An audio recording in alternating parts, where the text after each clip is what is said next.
flower, violet, a pink, white, and yellow. Sa Pilipinas is kambing-kambing. What kind of flower is it? So beautiful. So beautiful. But look at this one. Oh my god.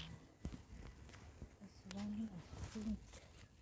Pink, white, and yellow. Look at inside. Wow. Lovely. Look at that. So beautiful.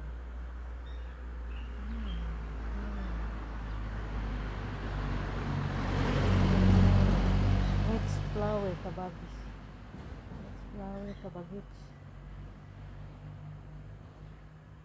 Tawag nito sa taga Cebu is kanding-kanding.